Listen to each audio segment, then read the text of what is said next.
We do not stand still and are developing for you, so we bring to your attention a new voice and a new story. Elizabeth Stone hadn't envisioned donning a uniform in her daughter Rebecca's household. Nonetheless, I found myself there, clad in a gray dress with a white collar that Rebecca had gifted, believing it to be generous. "To make you appear professional when my visitors arrive," she'd stated, avoiding eye contact. Professional? As if 40 years as a high school principal hadn't demonstrated professionalism. As if single-handedly raising her after her father's death, at the age of 12, hadn't demanded the highest level of professionalism. As if the financial crisis that depleted my retirement savings had erased a lifetime of achievements and respect. "I don't support additional dependents," Rebecca stated 3 weeks ago, when I finally mustered the courage to inquire about temporarily staying with her family while I addressed my finances. "However, I do need assistance with the children and the house. I could employ you as our nanny. You'd be compensated for your stay, addressing mutual issues," she implied. It wasn't a familial favor being asked, but a business transaction. A reluctant compromise with an inconvenient parent, I realized, looking at this person who used to be my bright and caring child. I wondered when she turned into someone capable of treating her own mother as an employee. "That's quite pragmatic," I responded, hiding my astonishment. When should I begin? And so I moved into the small guest room at the rear of Rebecca and Michael's expansive colonial in Westfield's elite neighborhood, where she thrived as a real estate agent and he managed a hedge fund. Here, my 3 grandchildren, Sophia, 10, Maxwell, 8, and Amelia, 4, were reaping material benefits.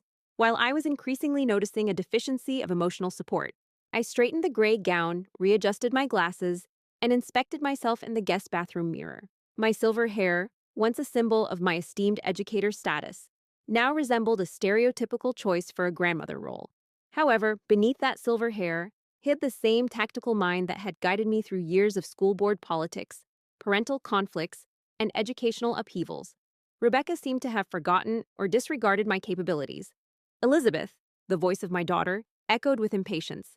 "The Caldwells will arrive in 20 minutes, and Amelia is still in her play clothes. Please dress her in the outfit I set out." "Immediately," I replied, maintaining a cordial tone. As I moved towards Amelia's room, I crossed paths with Rebecca in the hallway. Adorned in a designer dress, her diamond earrings sparkling as she assessed herself in the mirror, she barely acknowledged my presence, already engrossed in the evening ahead, an evening gathering with the Caldwells, who seemed to be prospective influential clients and social contacts. Mr. Caldwell is a member of the hospital board, while Mrs. Caldwell heads the committee for the summer gala. Earlier, I was informed of its significance to her professional aspirations. Additionally, Mrs. Caldwell chairs the committee for the summer gala. Michael requires Jonathan's backing for his hospital project, and I need Diana to take me into account for the gala committee. Rebecca, however, remained unaware of my past connection, too engrossed in herself to inquire. I had served on that same hospital board for 15 years before retiring.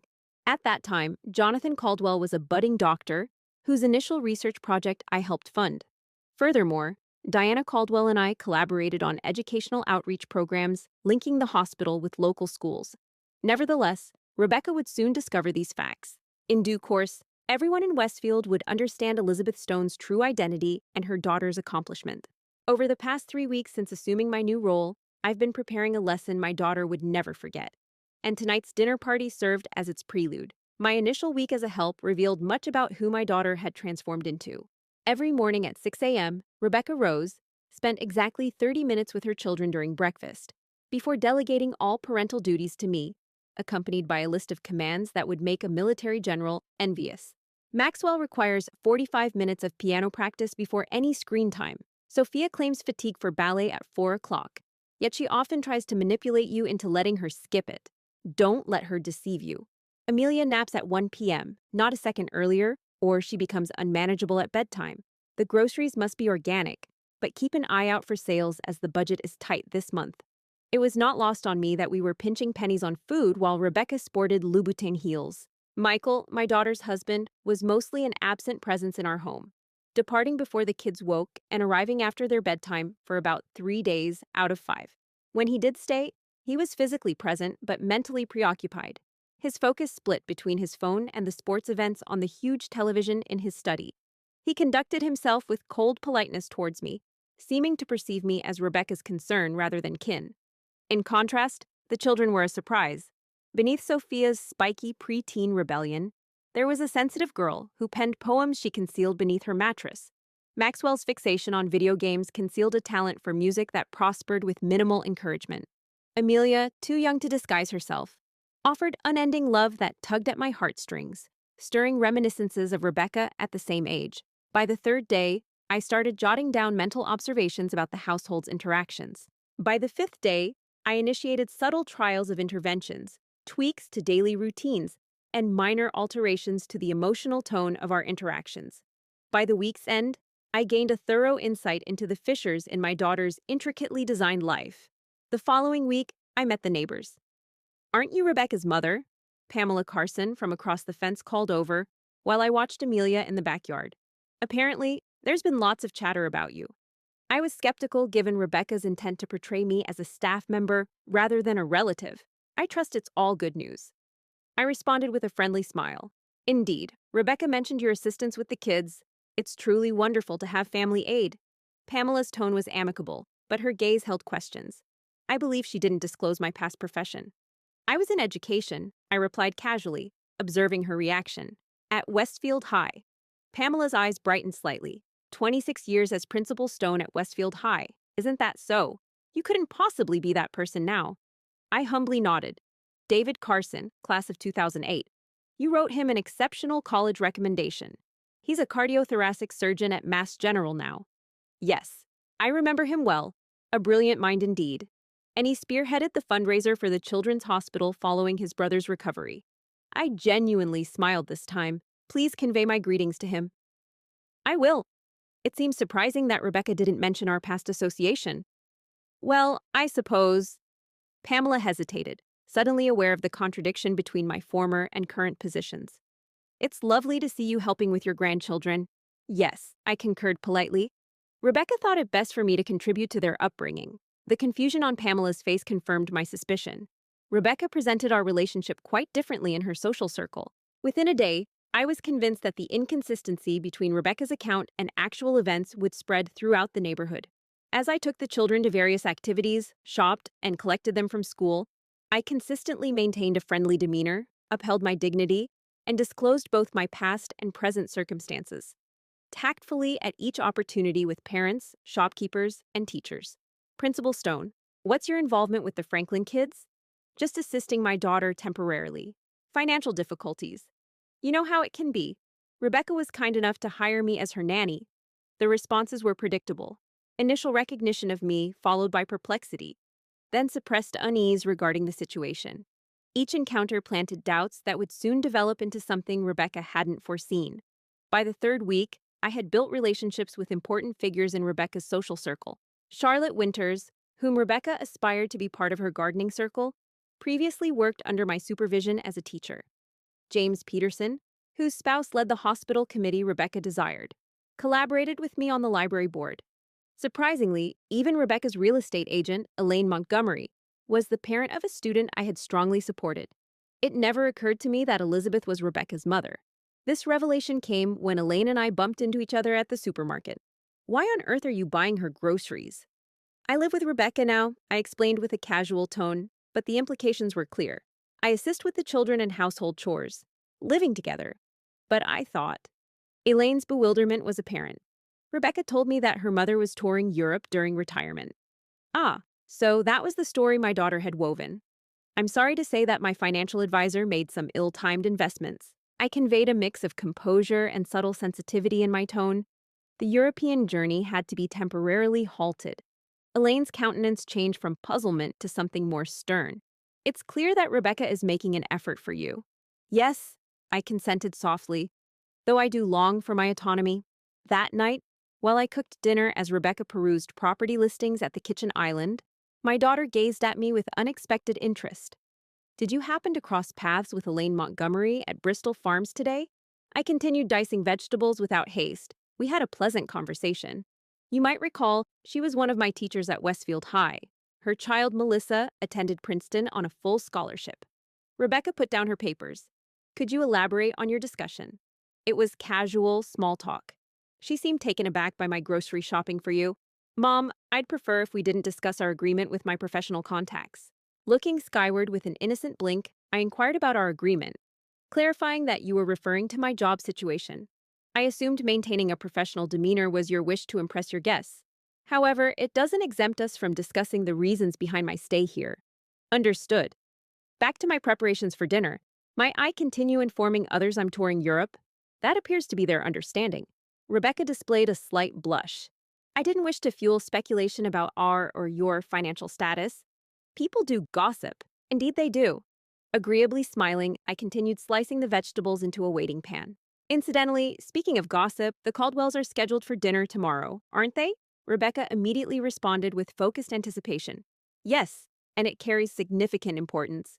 Jonathan could aid Michael in securing funding for his hospital development project, while Diana's social circle connections would significantly benefit your real estate network. I recalled Jonathan from the hospital board. I made a casual comment. He was performing intriguing work involving pediatric cardiac interventions. Rebecca momentarily paused. Don't you know Dr. Caldwell? Yes, of course. I served on that board for 15 years. We collaborated to secure his initial major research grant. I continued to saute the vegetables as if this were an ordinary discussion. Diana and I had worked together on several educational initiatives, connecting the hospital to local schools. By the way, she has a fondness for chocolate souffle, and I've already planned it for dessert. The noise of Rebecca's papers falling to the floor was quite gratifying. You didn't tell me you knew the Caldwells, or about the boards on which I served during my career, or any professional connections for that matter. But this is different now. Rebecca appeared to be recalculating. It would be extremely beneficial if you could remind them of our past connection and speak well of Michael and me. Of course, my dear. I stand ready to assist. A comforting smile graced my features as I silently recalibrated my schedule. Rebecca's response corroborated my analysis. Her social standing was integral to her feeling of safety and self-worth. She derived her sense of self from external approval and status, making her especially susceptible to the lesson at hand. Diana Caldwell's joyful exclamation reverberated through Rebecca's immaculately adorned foyer. Elizabeth Stone, I can hardly believe it's you. I emerged from my post near the kitchen door, where Rebecca had positioned me to serve hors d'oeuvres and welcome Diana's eager hug. Diana, what a pleasure to see you again. It's been far too long. Decades, not since your retirement. What brings you here?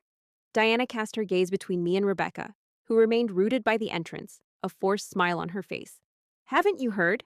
I've moved in now, assisting with the children and the household duties. I indicated toward my gray dress with a good-humored self-deprecation, indicating my professional attire. Jonathan Caldwell, distinguished in his tailored suit, extended his hand warmly towards me. Elizabeth, it's a delightful surprise. The hospital board hasn't felt the same without your fundraising abilities. The pediatric wing we established wouldn't have come to be without you. You're too modest, Jonathan. Your medical expertise was truly instrumental. I then turned to include my obviously startled daughter and uneasy son-in-law. Rebecca and Michael, it seems you hadn't informed the Caldwells that I am residing here. It appears to have escaped my notice. Rebecca stammered, her knuckles white around her wineglass. Mother has been quite helpful with the children since her financial predicament. Financial predicament? Diana's finely sculpted eyebrows arched. What transpired? I waved it off casually, exhibiting dignified resilience. Oh, the regular tale. I trusted the wrong financial advisor. After the market collapse, time for recovery is scarce at my age. However, Rebecca's job offer was a blessing. Jonathan looked back and forth, his confusion clear, as the family nanny and housekeeper. I made it clear with a smile. This job opportunity has allowed me to stay independent instead of becoming a burden. Now, would you care for some of these hors d'oeuvres I prepared this afternoon? The room's atmosphere noticeably changed. Michael moved forward, seeming to address the tension. Elizabeth has been exceptionally generous with her time. We couldn't function without her, particularly with my hospital expansion project demanding so much focus. Ah, yes, the outpatient surgery center. Jonathan nodded, accepting the change of topic, but with a new sense of caution. I've gone over the initial plan. It's extensive. We believe it addresses a vital community need. Michael replied enthusiastically. While heading towards Michael's study for the project discussion, Diana intertwined her arm with mine. Elizabeth, I wish to hear about everything that has transpired since your retirement. Rebecca, isn't it all right if I borrow your mother for a while? Won't you agree? I assure you the hors d'oeuvres can be delayed. Rebecca reluctantly consented, though her face suggested otherwise. Of course, Rebecca. Elizabeth, ensure dinner remains on time. Yes, Rebecca, I responded with the utmost respect, which seemed to elevate Diana's eyebrows further. In the lounge, beyond Rebecca's hearing range, Diana leaned in closer. Elizabeth Stone, what on earth is happening here? The Elizabeth I once knew would never don a uniform in her daughter's home. Life can take unforeseen paths. I interjected politely. Rebecca and Michael have graciously offered a solution to my housing predicament. By hiring you as a domestic health aide, Diana's voice betrayed clear disapproval. You, a highly esteemed figure in our educational circle, have nurtured many successful women in Westfield, including me. Now, you serve hors d'oeuvres to dinner guests. I momentarily displayed vulnerability. With the loss of financial security at 65, honor becomes an indulgence. Rebecca made it clear that she doesn't accommodate additional individuals without remuneration. Diana's quick gasp was precisely what I had expected. Those were her precise words. To my own mother, I remained silent, allowing my silence to affirm the truth. Incredulous, Diana muttered. Incredibly unbelievable. Is the entire community aware of this agreement? I confess that I've crossed paths with a few former acquaintances and parents. People have been very compassionate, I explained. Diana suggested, her countenance hardening in a manner indicating potential trouble for Rebecca's social standing. The gala committee would undoubtedly be intrigued by how Elizabeth Stone's daughter treats her own mother. I comforted her hand. Diana, it's important that your professional bond with Rebecca isn't influenced by my predicament. Rebecca's dealing with a lot, given the kids and work. Pressure doesn't justify treating family as employees, Diana asserted. That's particularly insensitive coming from someone who declined the superintendent role when Rebecca's father passed away. As expected, our talk followed the predicted course, yet I upheld an illusion of maternal solidarity. Every family has its intricate issues. Diana said sternly, I'm hosting a small event next week for several hospital board members and influential figures. I'd appreciate if you could attend as my invited guest. That sounds thoughtful, but I'm uncertain if Rebecca would support me going to social events. Diana's face might have quenched fire. Rebecca won't be present to object. I'm extending the invitation to you, not her. I allowed a suitable pause for consideration. I gently squeezed her hand. Diana, make certain that your interaction with Rebecca remains unaffected by my predicament. Rebecca is under considerable stress due to the children and work. Nevertheless, pressure doesn't justify treating family like employees. Diana reiterated firmly. That's especially inappropriate given you declined the superintendent position after Rebecca's father passed away. Our conversation unfolded precisely as I anticipated, but I maintained a facade of maternal support. Every family has its complexities. Diana stated decisively, I am hosting a small gathering next week for some hospital board members and community leaders. I would be pleased if you could join me as my guest. That's very kind, but I wonder if Rebecca would approve of my attendance at social events. Diana's countenance had the power to extinguish flames. Rebecca won't be there to object. I am extending the invitation to you, not her. I provided an adequate delay for contemplation. I soothed her hand. Diana, ensure that your professional connection with Rebecca remains unimpacted by my circumstances. Rebecca is under immense pressure due to her children and job. Nevertheless, stress doesn't justify treating family as hired help, Diana asserted decisively. That's particularly inconsiderate considering you turned down the superintendent position upon the demise of Rebecca's father. Our discussion unfolded exactly as I expected, but I upheld a demeanor of maternal devotion. Every family has its unique complexities. Diana reaffirmed her stance. I am hosting a small gathering next week for some hospital board members and community influencers. I would be delighted if you could attend as my honored guest. That's very gracious, but I question Rebecca's approval of me attending social functions. Diana's facial expression was fierce enough to quench fire. Rebecca won't be present to object. I am extending the invitation to you, not her. I granted a suitable moment for reflection. I comforted her hand. Diana, let our professional bond with Rebecca remain untouched by my predicament. Rebecca is under great pressure due to her kids and work. However, stress doesn't excuse treating family like hired help, Diana stated firmly. That's particularly disrespectful considering you gave up the superintendent role after Rebecca's father passed away. Our dialogue transpired precisely as I planned, but I preserved a sense of maternal dedication. Every family harbors its own complications. Diana spoke resolutely. I am hosting a small event next week for some hospital board members and community leaders. I would be touched if you could join me as my esteemed guest. That's very kind-hearted, but I hesitate to attend social events without Rebecca's approval. Diana's gaze might have cooled flames. Rebecca won't be present to disapprove. I am extending the invitation to you, not her. I allowed an appropriate pause for contemplation. I don't want to stir up any conflicts at home. Please view it as a business reunion, Diana suggested firmly. You'll recognize many faces from your previous work colleagues. If travel is an issue, Jonathan and I can arrange transportation for you. Before I could say anything, Rebecca entered the room, her smile forced. Dinner awaits whenever you decide to join us. Diana stood up smoothly at that moment. Perfect timing, it seemed. Your mother and I were reminiscing about old days. It turns out she successfully persuaded the state legislature to double the funding for our school-hospital partnership program. Elizabeth's testimony was so compelling that it made the committee chairman tear up. Rebecca maintained her smile, but her eyes revealed her discomfort upon learning that her employer received recognition for achievements greater than hers in a professional context. My mother has always been quite persuasive. She indeed played a significant role in shaping my life. Diana continued to make her point as we headed towards the dining room. Confidence to lead the hospital gala wouldn't have been possible without her guidance during my early teaching years. All through dinner, Diana and Jonathan steered the conversation towards my past achievements and our common history, while giving minimal attention to Rebecca and Michael's attempts to discuss their own projects. The power shift was noticeable, albeit subtle. Rebecca aimed to make an impression on the Caldwells, but instead found herself gradually excluded in her own home. When I served the chocolate souffle that once was Diana's favorite at board meetings, her response was genuine delight. Elizabeth, you haven't forgotten. No one makes souffle like you do. A small gesture to make the night memorable. I responded humbly. Speaking of memorable, Diana turned to Rebecca and said, I've been meaning to discuss the gala committee with you. Rebecca leaned in eagerly. Yes, she replied, hopeful for an opportunity. This year, our committee is undergoing a transformation, Diana stated calmly, yet her gaze was chilled. We're emphasizing members who embody exceptional community ideals, notably those involved in family bonds and caring for the elderly. The hospital is about to launch a significant elder care project. The intention behind this was unmistakable. Rebecca's smile faltered as she grasped the implications. That certainly seems commendable. I concurred.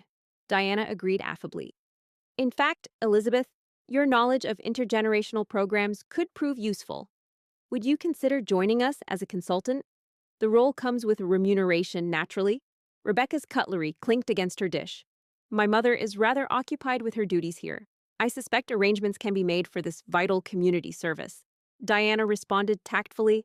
After all, mutual family support goes both ways, doesn't it? The night ended with feigned politeness, concealing profound changes brewing beneath. Upon their departure, Diana gave me a heartfelt hug. My assistant will contact you regarding next week's gathering and committee consultation. There's much to cover. Once alone in the foyer, Rebecca confronted me sternly, her tone serious. What did you tell Diana? I said nothing untrue. Diana and I share a lengthy professional background. She was merely inquisitive about my present circumstances. You've undermined me. The gala committee is vital for my real estate connections, and I ask specifically that you keep my situation from affecting our professional relationship. On the contrary, I aim to bolster your interests. Rebecca's anger was obvious. The evening wasn't supposed to unfold this way. Michael's discussion with Jonathan about the development project was eclipsed by everyone praising your past accomplishment. I can't control what the Caldwells choose to talk about, Rebecca. I skillfully gathered dishes, honing techniques acquired over the past few weeks. Permit me to depart and complete chores. From the entrance hall, I overheard Michael speaking with Rebecca. Jonathan paid little heed to the business proposal, instead redirecting discussions towards community requirements and ethical healthcare investments. What transpired? Pondering the same question as I meticulously placed dishes in the dishwasher, it became clear that the Caldwells were merely the initial move. Diana's gathering, occurring next week, promised introductions to numerous prominent community members, who would undoubtedly form their own opinions about a daughter reducing her accomplished mother to domestic work.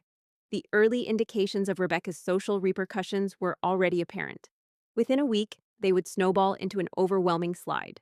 40 of Westfield's significant residents attended Diana's intimate gathering, held in her beautifully maintained garden. As promised, Diana's vehicle stopped by Rebecca's house, and I was poised to leave in a modest yet sophisticated blue dress, a remnant from my working days. This outfit differed sharply from the uniform gray that Rebecca had grown accustomed to seeing me wear. Upon noticing my preparations that morning, Rebecca asked, "You're going out?" She seemed surprised as she hadn't known about my plans. Diana Caldwell invited me to a garden party. I clarified, applying lipstick with practiced precision. It was essentially a reunion with former colleagues. Rebecca's expression shifted swiftly from shock to assessment, and finally an attempt at indifference. That sounds delightful, she commented. Will there be many people attending? I confirmed.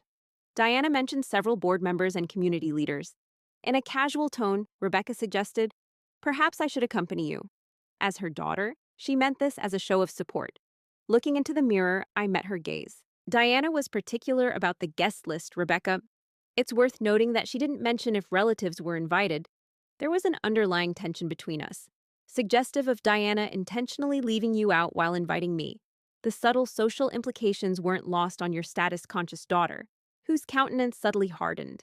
She managed a strained, enjoy yourself, her voice crackling.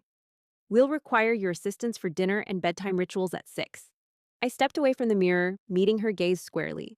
I've prepared casseroles for dinner, arranged their clothes, and jotted down their schedules. This is my first personal excursion since moving here 3 weeks ago, Rebecca. I might be delayed. There seemed to be a subtle assertion of boundaries in my tone that momentarily took you aback. You blinked, then nodded stiffly before departing from my room.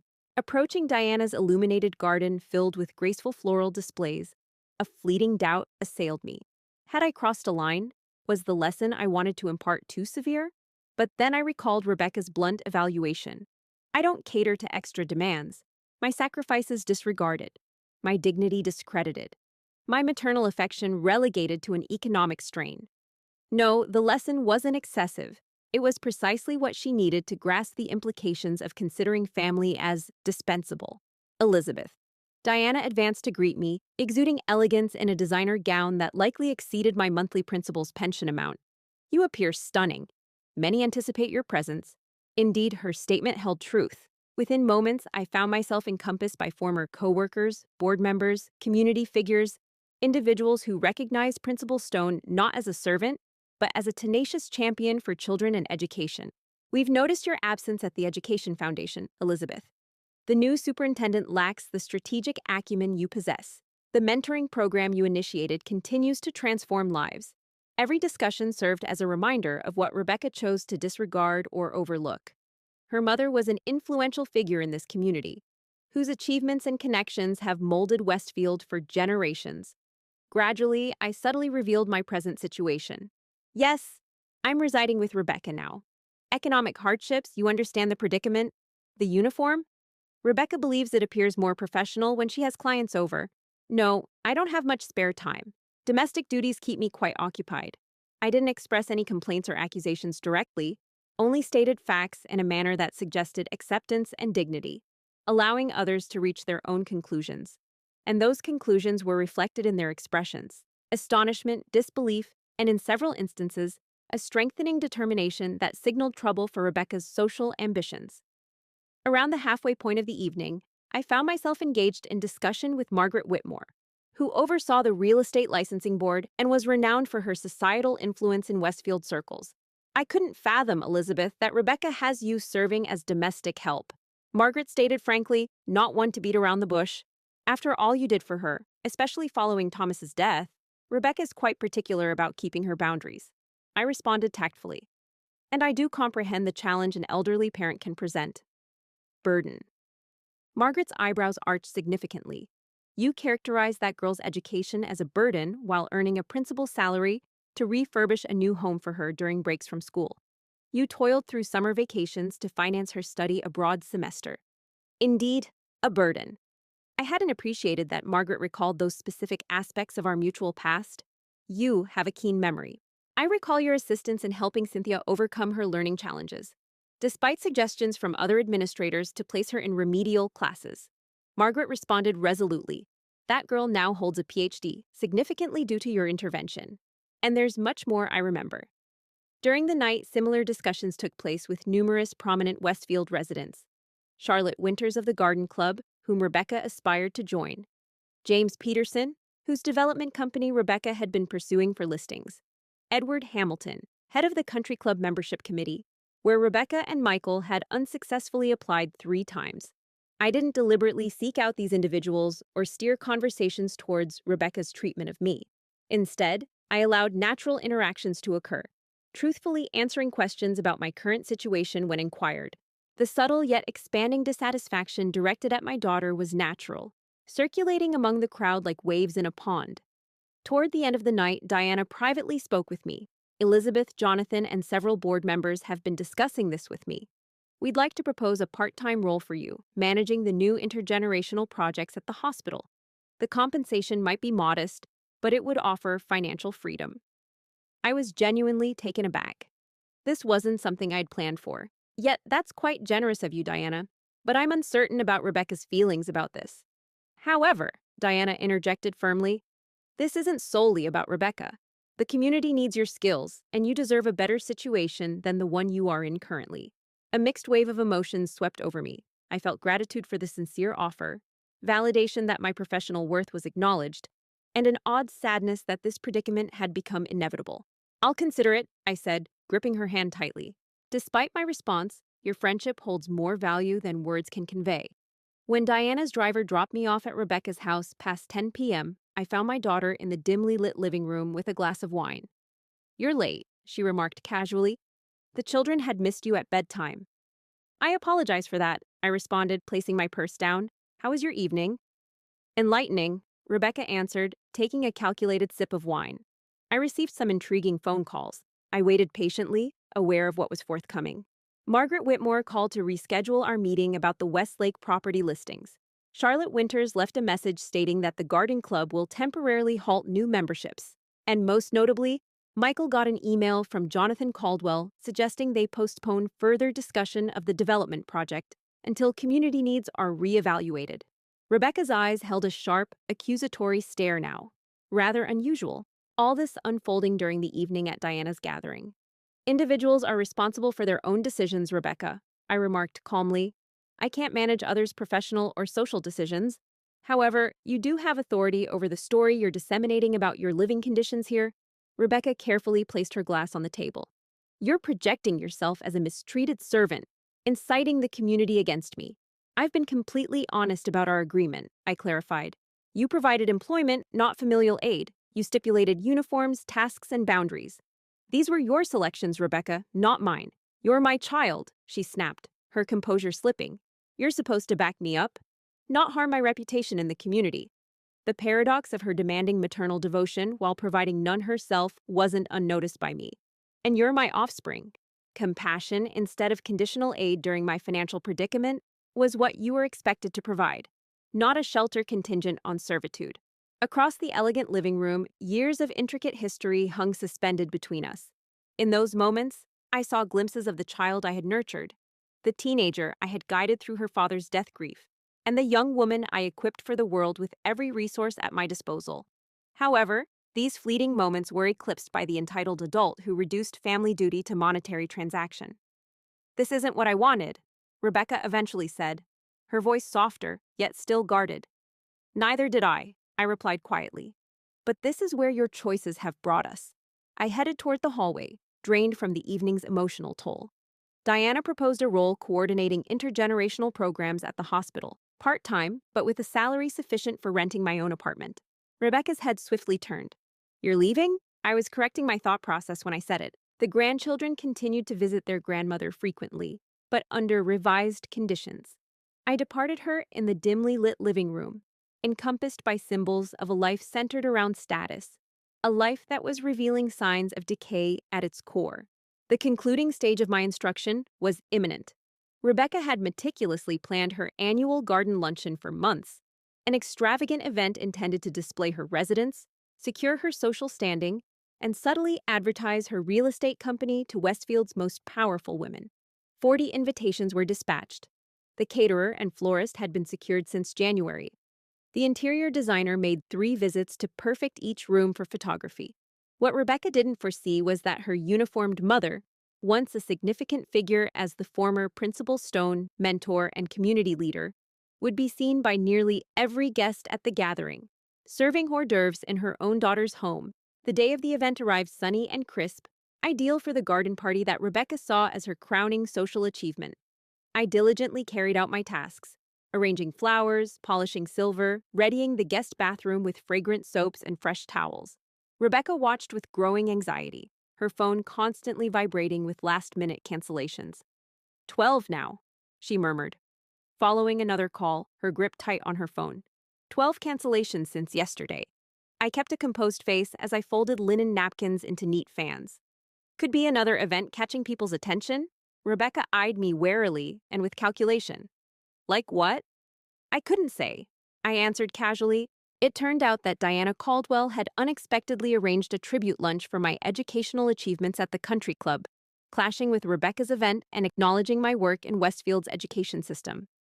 The attendees were mostly women invited by Rebecca, as well as other community figures who had collaborated with me throughout the years. I wasn't involved in the planning, didn't suggest it, and only found out about it when Diana called 3 days ago to invite me personally, expressing that the community wanted to demonstrate their support during this challenging time of mine. However, I declined, expressing my regret for not being able to attend Rebecca's significant event on that day. Diana's reaction was revealing. We assumed you might feel like that. It speaks volumes about your character, as many in this community remember and admire. The gathering will continue without your presence, though you are certainly in thoughts and feelings. As Rebecca fielded another cancellation call, I pondered if she had pieced together the connections yet. If she grasped that her social ambitions clashed disastrously with her treatment towards me, resulting in a catastrophic whirlwind of community disapproval. By 11 a.m., as the initial guests were to arrive at noon, Rebecca had received a total of 27 cancellations. Her meticulously prepared event for 40 influential women shrank to 13, largely comprised of newer acquaintances with minimal community ties. This is catastrophic, she murmured, walking restlessly through the kitchen where I was placing petit fours on silver trays. Half the real estate committee, the entire garden club board, even Elaine Montgomery, all canceled. What could possibly be more crucial today? My phone buzzed with a text message. Rebecca briefly glanced at my screen before freezing upon recognizing Diana Caldwell's name. Why are you receiving texts from Diana? I casually picked up my phone. We've been communicating consistently since the Caldwell's dinner. She's been quite helpful. Rebecca appeared thoughtful as she considered this. What does her text say? I debated, then decided honesty would be more beneficial than secrecy. I showed her Diana's message on my phone. The Legacy Luncheon is about to commence. 32 attendees confirmed. We all regret you can't participate in celebrating your impact on Westfield, but acknowledge your family commitment. Everyone extends their support during this challenging transition. Rebecca paled as understanding dawned. Legacy Luncheon? What does that refer to? I believe Diana organized some sort of recognition event at the country club, I clarified, ensuring my tone remained neutral. She invited me, but naturally, I declined. My duties today lie here, the appreciation event. Today, at lunch with 32 attendees, Rebecca's voice became ominously hushed, leading to my decision to cancel 27 reservations. I then returned to arranging petit fours. It seems that was the case. Did you know Diana had planned something? Yes, I did. I declined her invitation due to loyalty towards you. Rebecca's laugh sounded fragile, on the verge of hysteria. Loyalty? Is that what you call turning the entire community against me? I set down the serving tray and looked directly at my daughter. I have not lied, Rebecca. I have merely allowed people to see the truth about how you've treated your mother. The judgments and decisions made are their own. She accused this as revenge, but I corrected her softly, stating that it was consequence for turning family obligation into an economic transaction. For treating the woman who raised you alone after your father's death as disposable once, she faced hardship. I never said you were disposable. I suggested an option, you proposed a job offer, to which I responded evenly, specifying uniform, duties, and clear distinctions indicating I was staff rather than kin. You retorted, I don't cater to additional mouths, as though your mother were a homeless cat seeking leftovers. Rebecca recoiled at the echo of your words. Under duress, the mortgage, children's activities, Michael's professional obligations looming overhead. We are all under strain, Rebecca. At such times, character emerges, I indicated toward my gray uniform. This was your decision. These are the outcomes of that choice. The doorbell rang, heralding Rebecca's first visitor. She hesitated, visibly conflicted between perpetuating our argument and fulfilling her role as hostess meticulously prepared for. I noted casually, your guests have arrived. A flash of raw anger momentarily graced Rebecca's countenance. Shall I serve the welcome champagne as arranged? Subsequently, she adjusted herself into the refined societal figure she portrayed publicly. Yes, adhere to the plan we had discussed earlier. The luncheon progressed like a sluggish train collision.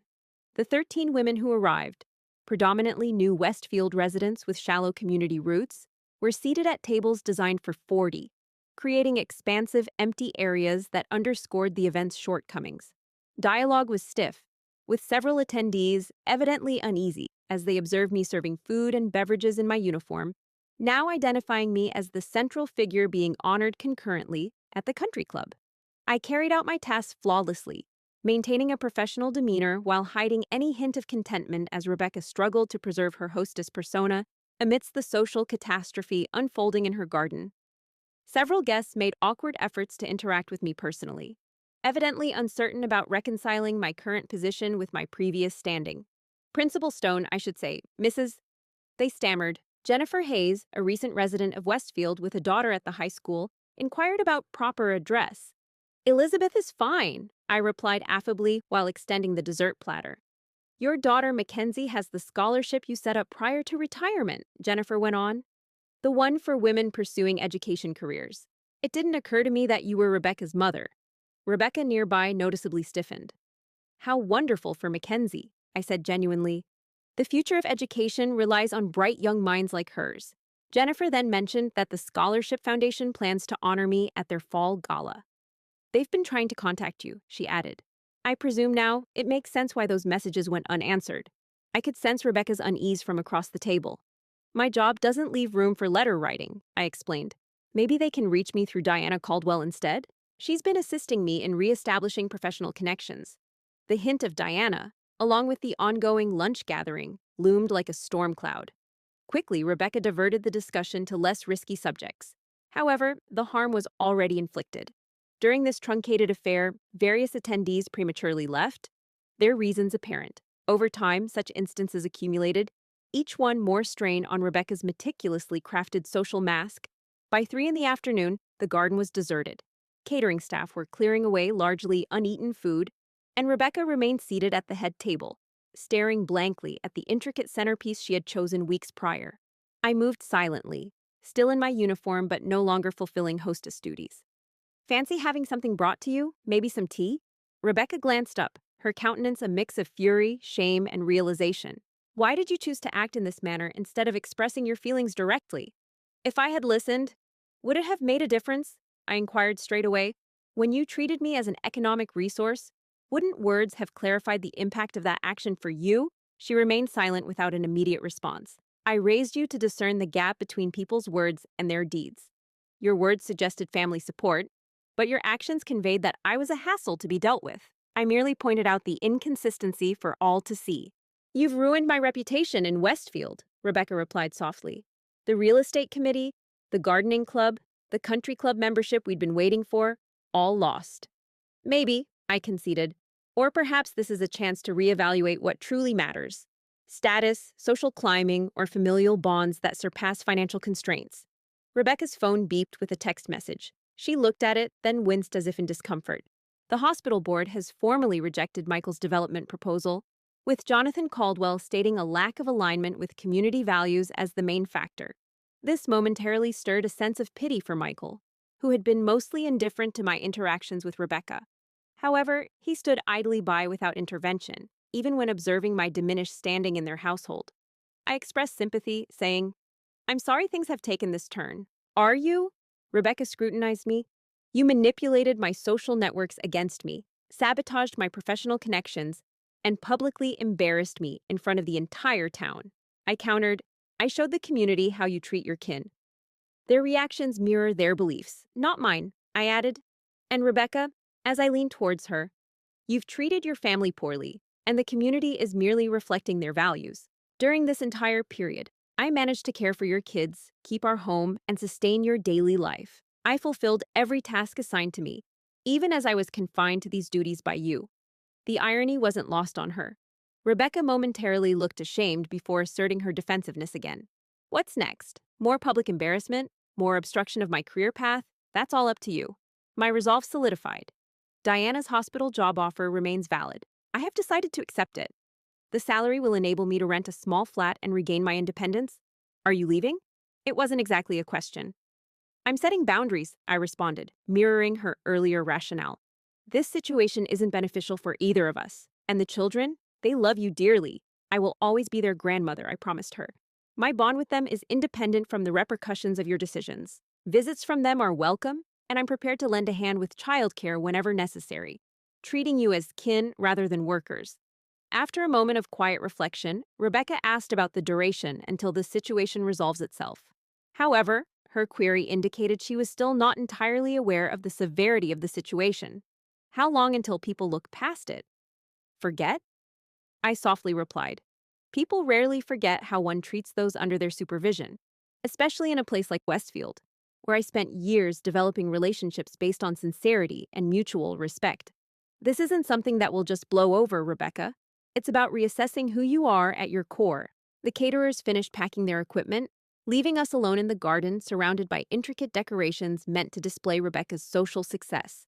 Now they appeared extravagant and excessive, symbols of misaligned priorities.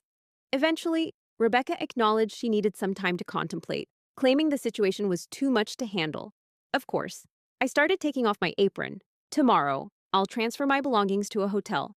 Diana has graciously provided her guest house for me until I find an apartment.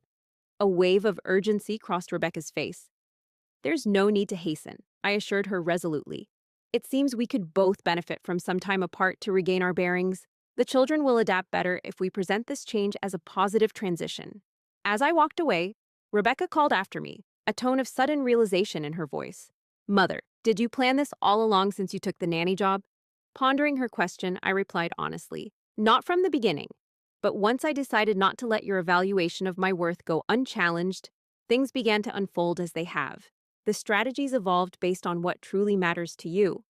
And had I offered you a home instead of a job, none of this would be happening, I concluded simply. That evening, while I gathered my scant possessions in the guest room that had never truly felt mine, my phone persistently vibrated, with messages from community members who had attended Diana's luncheon. These were expressions of support, offers of temporary shelter, and invitations to rejoin boards and committees I had served on prior to retiring. The stark contrast between the community's reaction towards me and their perception of Rebecca couldn't have been more pronounced. Over the decades, I had cultivated relationships based on mutual regard and sincere concern. In contrast, Rebecca treated those same relationships as means to boost her social standing. When crisis exposed our true selves, the community reacted correspondingly. At around 9 p.m., a text from Diana came in. The legacy luncheon was a resounding success. Everyone extends their love and encouragement. Today, the hospital board officially endorsed your position. You can begin whenever you're prepared. And Elizabeth, I hope you understand your worth. Not for your actions, but for who you are. It was this sentiment in her message that finally loosened the knot within me. A knot woven from pain caused by my own daughter, reducing me to an economic tool. Diana's words echoed what family should provide. Unconditional acknowledgement of inherent worth, not dependent on productivity or convenience. My thoughts were interrupted by a gentle knock. I opened the door to find Sophia, my 10-year-old granddaughter in her nightclothes, standing in the hallway. "Grandma," she said, "Mom told me you're leaving tomorrow." My heart tightened. "Yes, sweetheart. I'll be moving into an apartment close by." "You're leaving because Mom made you our nanny instead of our grandma?" Her words surprised me. "It's complex, Sophia," I replied. "No, it isn't," she retorted, tugging at the end of her braid, a gesture much like Rebecca did at her age. "Mom treated you like an employee when you needed family. That's why everyone is angry with her now. Kids effortlessly penetrate adult intricacies with startling honesty. How do I know people are upset with Mom? I overheard her discussing things with Dad. Furthermore, Mrs. Hayes mentioned something at the gathering about Mom forcing you to wear a uniform. She seemed distressed. Sophia's gaze was sharp and insightful. "You were once the principal, helping many," she said. "But then Mom made you serve desserts when you needed help instead." I let out a deep sigh, settling on the bed's edge and patting the space next to me. Sophia moved over, resting against my shoulder in a way that tugged at my heartstrings. "You are their mother, and I need to sort some things out," I stated cautiously. "However, this doesn't affect our relationship, Max and Amelia. I'll always be your grandmother, regardless of where I reside. We will continue to see each other, absolutely. I'll be nearby, and you can visit whenever desired. We'll have special grandmother-grandchild days." Sophia pondered this for a moment before nodding decisively. "This is actually for the best. In this residence, you're constantly under your mother's watchful eye. Gaining control back at your own space seemed like a promising prospect." Her observation struck a chord, nearly causing tears. Indeed, return to bed before she checks on you. Following Sophia's departure, I spent considerable time contemplating the partially unpacked suitcase on my bed. Tomorrow would mark a new phase: regained independence, reinforced professional worth, restored dignity. My bond with Rebecca would undergo a transformation, from its previous easy maternal tone to something more cautious, more contingent. Was it a fair trade-off? Had the lesson been too stern, the penalties too heavy?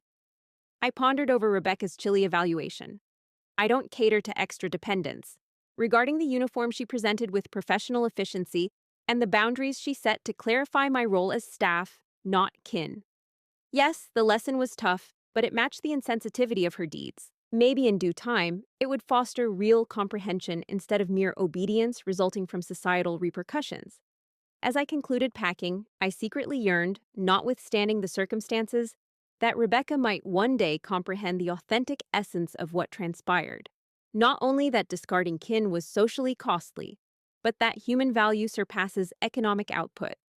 That strong family ties offered unconditional refuge during life's inevitable hardships.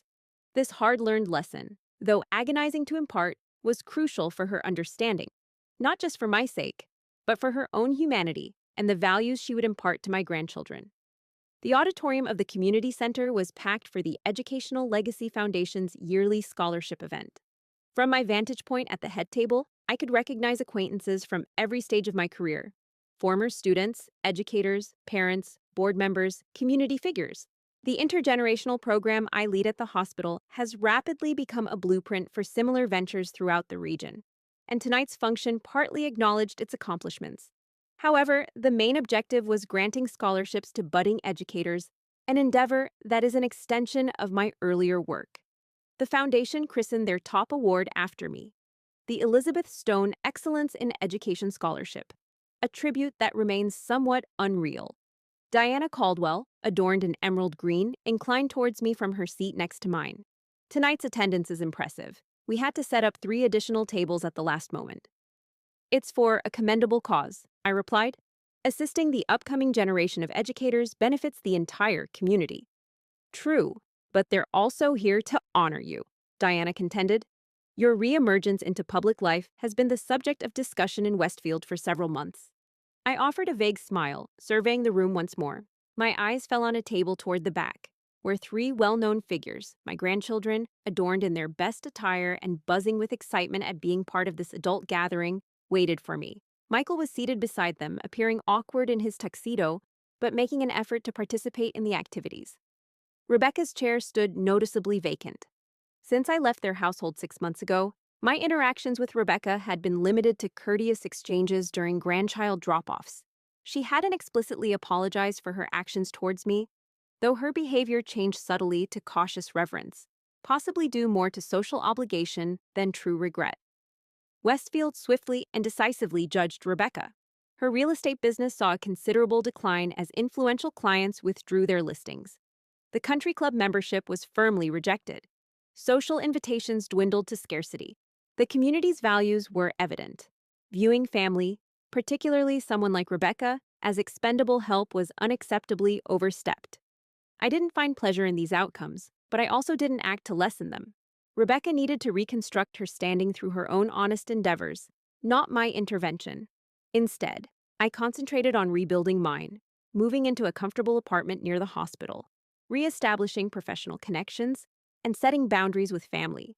The grandchildren often came to visit, our bond thriving without the unsettling power dynamic Rebecca had established.